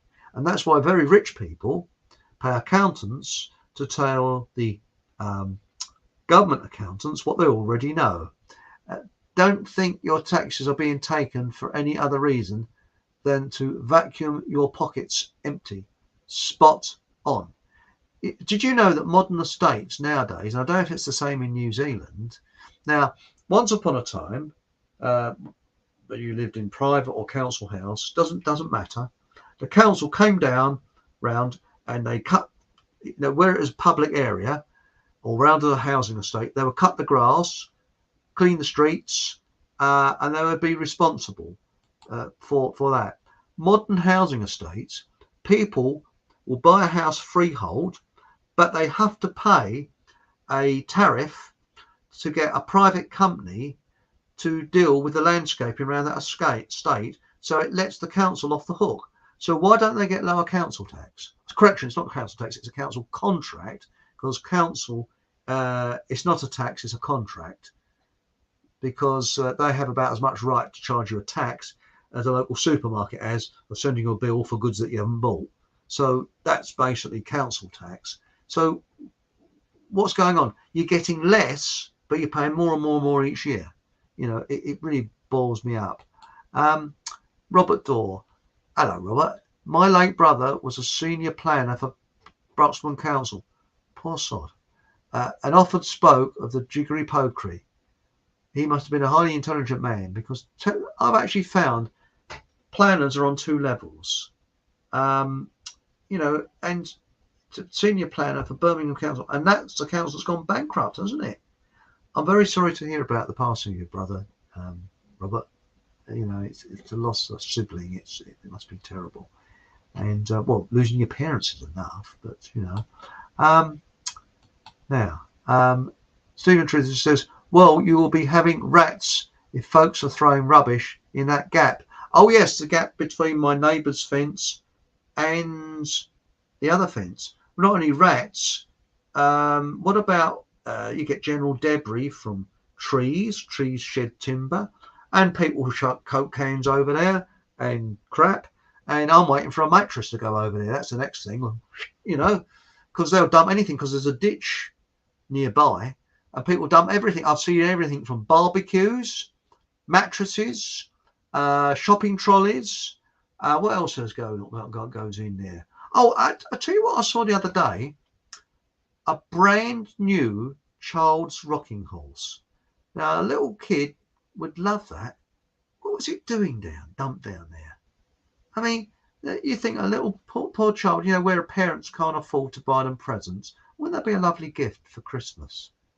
And I thought, how could anybody be as heartless to just chuck it like that when they could have taken it down a charity shop, or sort of helped someone? Well, I don't really like charity shops, but surely there's people in need that've got children that would, a little tot would love that rocking horse, but I don't know, it's weird. My neighbour was allowed to put a fence inches from our boundary fence, can't maintain it, and it's now falling down.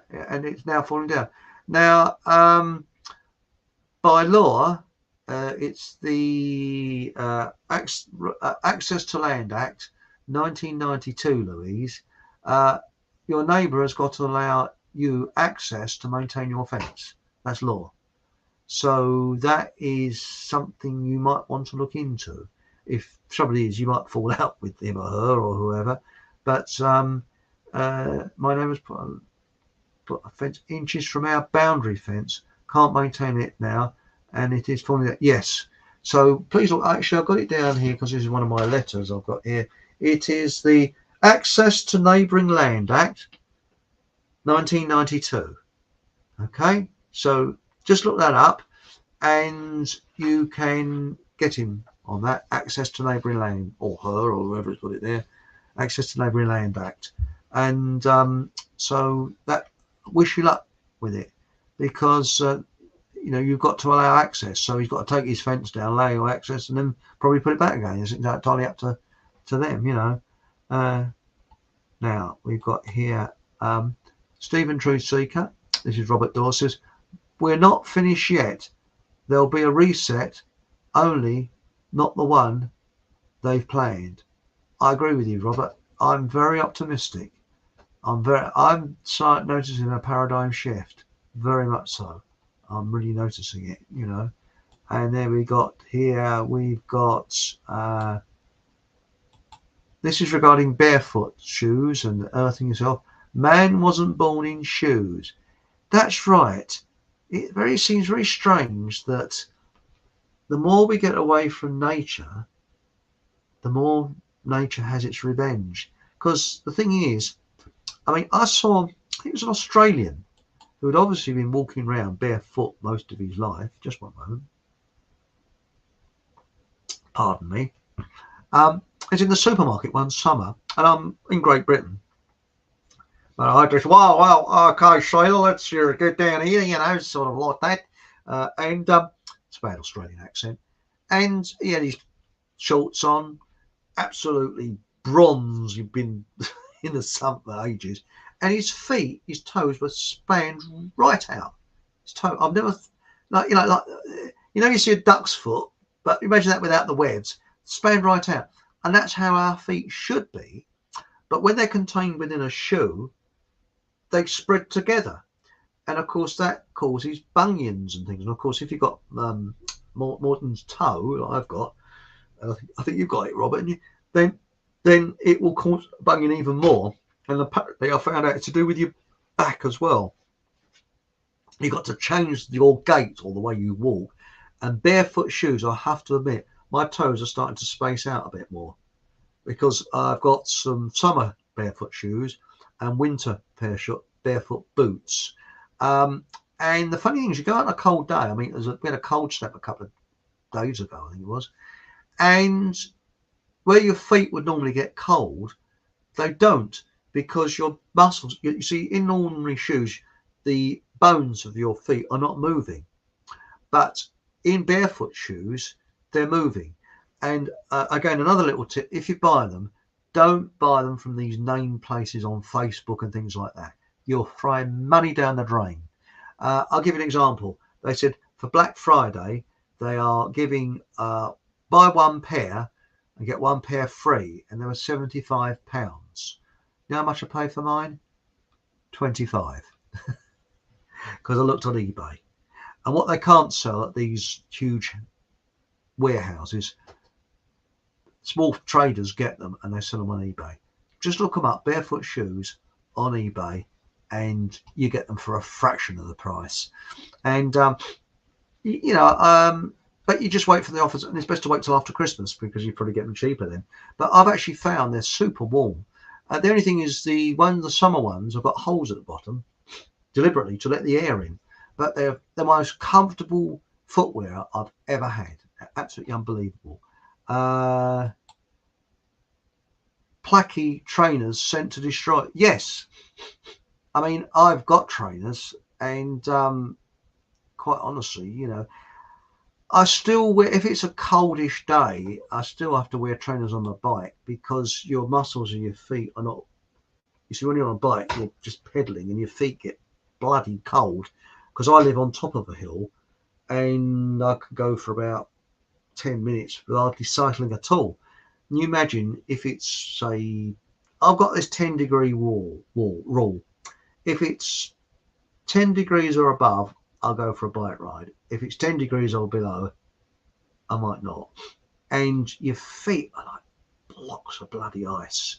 So what I do, I have to wear conventional trainers because, like I'm saying, the muscles aren't moving in my foot when you're pedaling, so they're not keeping your feet warm.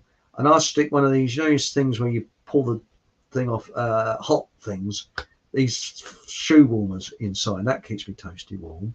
Or failing that, what you can do, another little top tip, if you've got Wellingtons, now this is, you've got to be very careful with this. But if you're going to be outside for a fair amount of time and it is snow on the ground and it's really cold, Wellingtons are very cold, and I've got these things called sockets, which are things that you like little tiny strange booty things that you put on, and then you put your foot in the Wellington boot. Well, they don't even work properly because your feet perspire and the perspiration is damp, and of course dampness lets the cold in. So I do what the Canadian Army do, and I'm not sure the Russian Army do it, and that is, this sounds a bit weird, okay, you put carrier bags, plastic bags, over your feet. So if you have an accident and somebody, rescues you, they think, oh, poor sod, he's wearing carrier bags on his feet. And seriously, you put carrier bags on your feet, then you put nice, dry, warm socks over the top of the carrier bags, and then you put your trainers on. Now, what will happen is the perspiration from your feet won't get into your socks, so they will work perfectly. And by the way, socks, it's best to have, I work it out that I have bamboo socks, a bamboo socks for the inner sock, and merino wool socks for the outer level, ex-army ones, or Army surplus. I don't buy second-hand stuff like that. And I might buy a second-hand coat, but I'm not buying socks or underwear that's second-hand, I'll tell you that. Anyway, I was going to say, you put that on, that will then stay dry, and it keeps your feet dry, and your feet will be toasty warm. But there's a downside to this. Directly you get home, take your shoes and socks and carrier bags off, and your feet will be wringing wet. Wash them immediately and put a little bit of apple cider vinegar in the water, because you're very prone for getting fungus and nasty things like that. And I took the socks off and my carrier bags off, and I didn't wash my feet immediately. I decided to put, and it was only about 3 or 4 minutes. I decided to put, I was going to have tea. I decided to put the preparation in the saucepan and things like that. Put the saucepan on, and then wash my feet. And in that few minutes, my feet were itching like anything, and it felt like a fungus for me. So you've got to be very careful. But it is a way of keeping your feet warm. Or the other way is to, if you're on a bike, some people wrap cling film around the outside of their shoes. That's another old tip. But again, people look and think, what's that poor sod got cling film over the side of his shoes for? Might get a few looks. But if you're going quite fast, people don't notice it. They go, isn't that bastard? Yeah, where's he going? But little top tips, you see. So there we are. I had to keep warm. And now, Mark Anthony, I've been looking into earthing also, Chris. Watched a film recently with Clint Ober. That's the one. And it would be great to have someone on the show. Yes, there's a lady that sells Clint Ober's earthing sheets, and I'm going to give her an invite to see if she comes on. I'm going to say I won't tell any fart jokes. I'll be very clean. I won't say bum or tit or anything, and I'll be at my best behaviour, because you know me, I don't tell rude jokes, do I? No, never.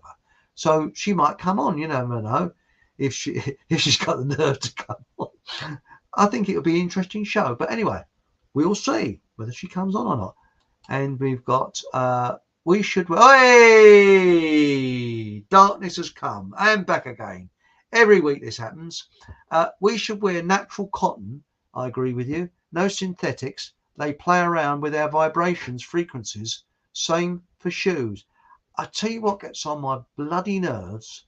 I only have cotton sheets, and I'm going to go. But the trouble is, if you use bamboo sheets, because you can get this bamboo fiber, it's not as strong as cotton. That's the big problem, But I do like bamboo socks, even though they don't last as long as cotton.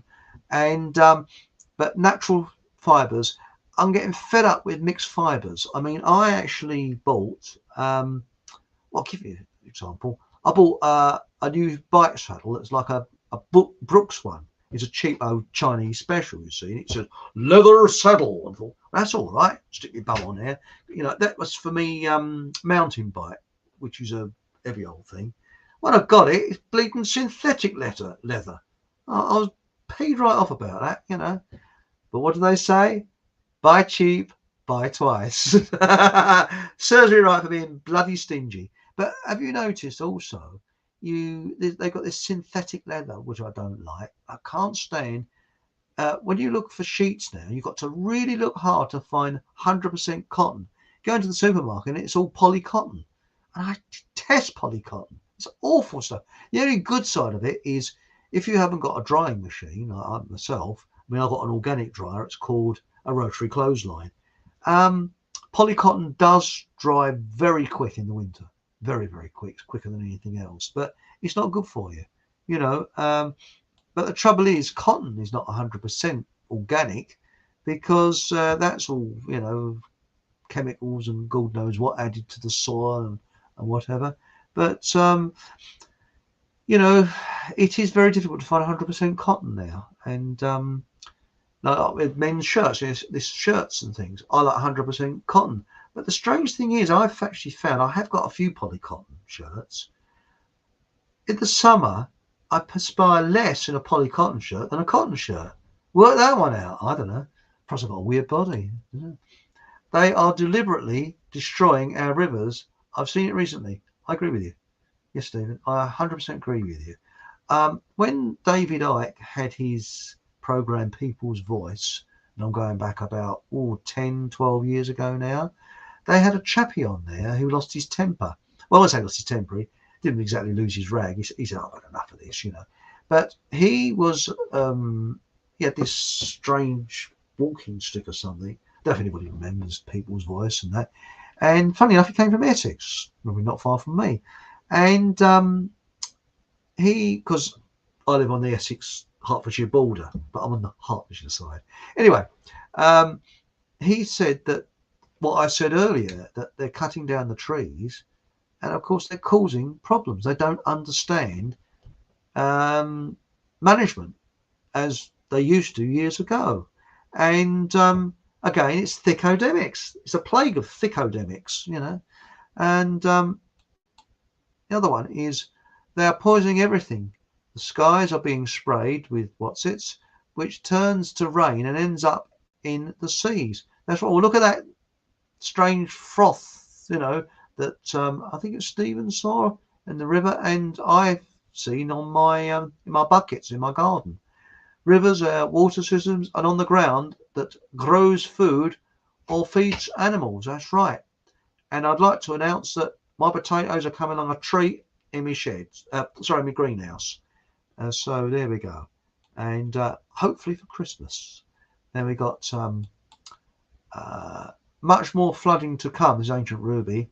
You will be made to think, yes, global, what do we call it, is the cause. You will, and they will believe it. Yes, you will believe it. Yeah, that's right. Yeah. It's bonkers.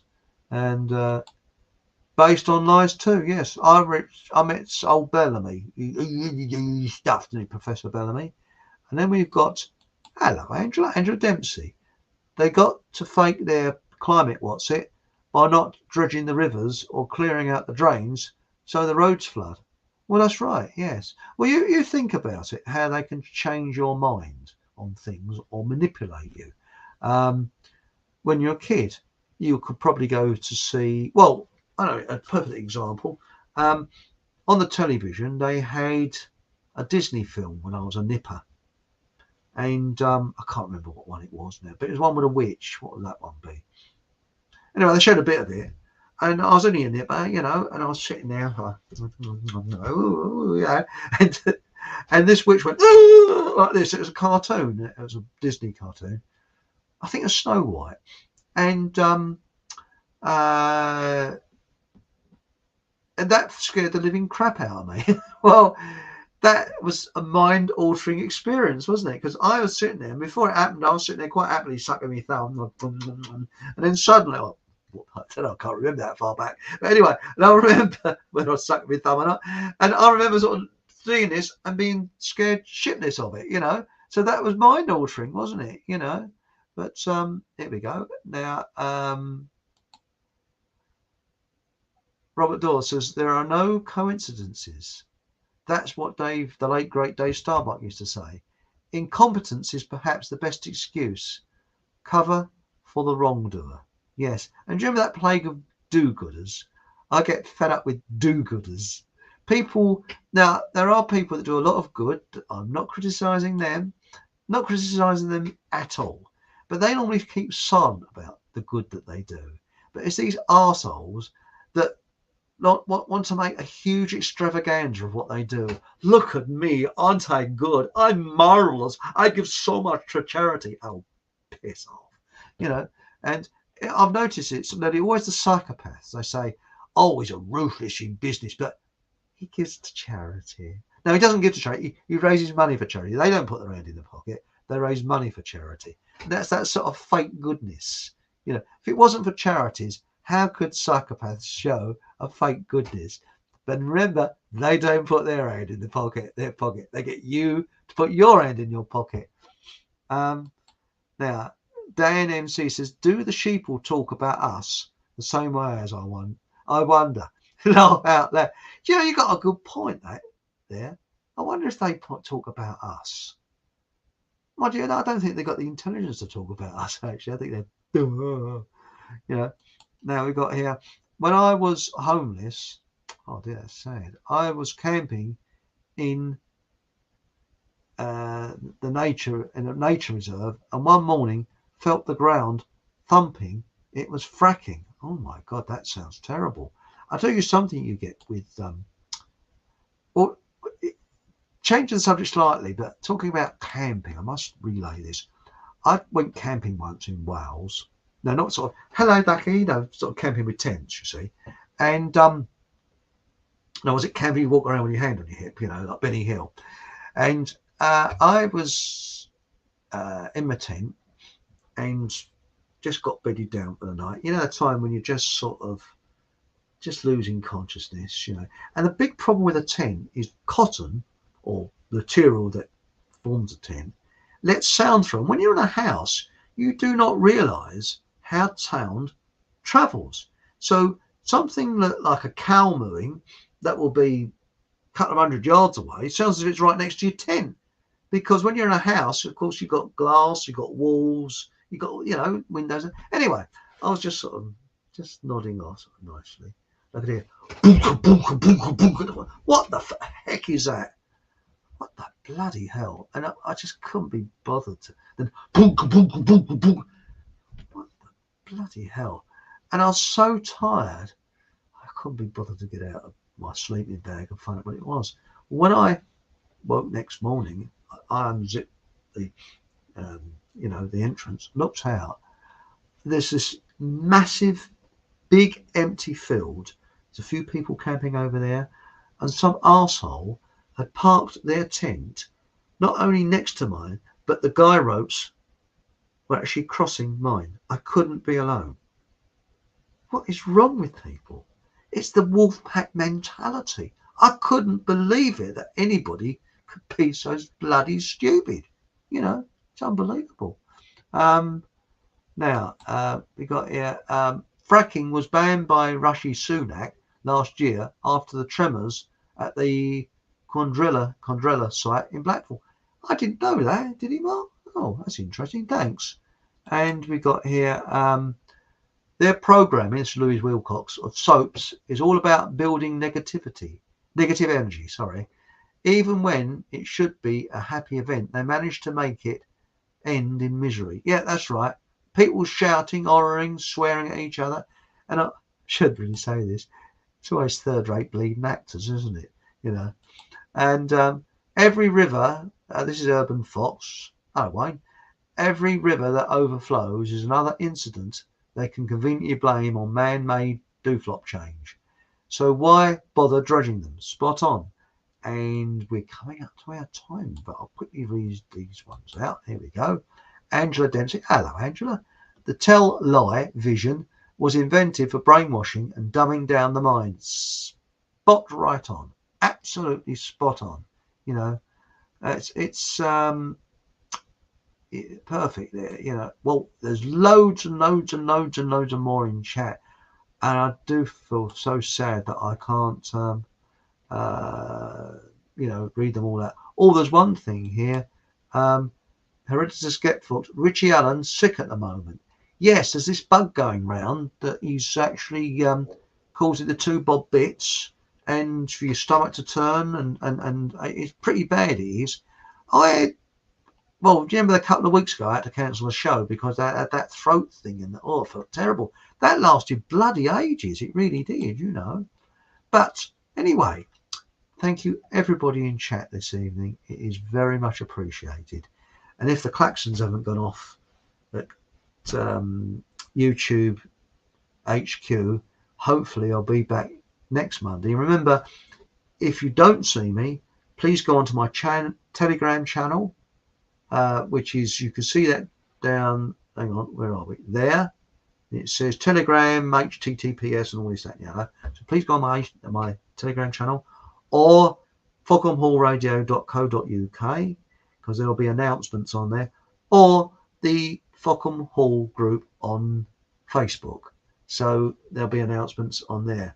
And people say, oh, I'm on Facebook, but I don't see you. Well, I only post within the group, and that's the Fockham Hall group. And the only time I post it outside the group is when I promote this show. But so, you know, that's my general rule of thumb. I don't actually go outside the group. And again, I say things on Telegram. Please join us. We've got quite a lot of people on there that I would not be allowed to put on Facebook, and obviously wouldn't be allowed to say on YouTube. But anyway, all being well, I'll be back next week with Maureen and her daughter to do a books review. Then the week after that, I'll be Christmas. It'll be Christmas. There'll be a Christmas special on Christmas Day. I'll be doing 8 o'clock at the same time. And the special announcement that I was going to make, which I've been keeping you all on tenterhooks with, is one of our guests and myself. We're planning a new idea, and it will probably be a radio idea.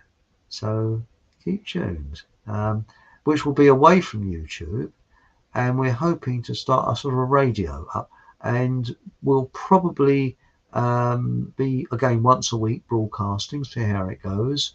But that is something we've got that we're planning at the moment. We're not saying it's going to come into fruition, not saying it's going to go ahead, but if anybody thinks they would be interested in internet radio, I'm not talking about FM or AM or anything like that. So the reason I've said this is I'd be very interested to find out if anybody would be interested in internet radio, because that's how I started. I mean, I know that people, if they're driving in their car, they can hear it from their smartphone, or they can hear it with the headphones whilst they're walking around or working or whatever they're doing. So I think there is possibly something in it. So I'll wait until I get some sort of feedback. Probably next week I'll mention it. And in chat, I should have actually mentioned it earlier on, but I didn't because I'm a bit of an idiot. So I'm sorry about that. I'm a bit tired tonight, so that's probably the reason why. But thank you very much for joining us tonight. Please put the thumbs up. And of course, I'm also on Rumble. I'm also on Odyssey, and of course, BitChute. And I'm also desperately trying to find the outgoing. And also, Deb is due to be back in the new year. She won't be on every week, but she'll be on many weeks. And it'd be great to see Deb back. She's got a lot of sorting out to do with her father who passed away, and I think it's hit her very, very hard. So we'll have some nice positive thoughts towards Deb, and she'll be welcome back. And we're going to have loads and loads and loads of new guests next year, when hopefully I can get past this sort of period on YouTube where they got this threat. So January I can have loads of guests on. So just leaves me to say thank you for joining me this evening. See you next week, same time, YouTube allowing. And remember, whatever happens, have a bloody good laugh. And good night.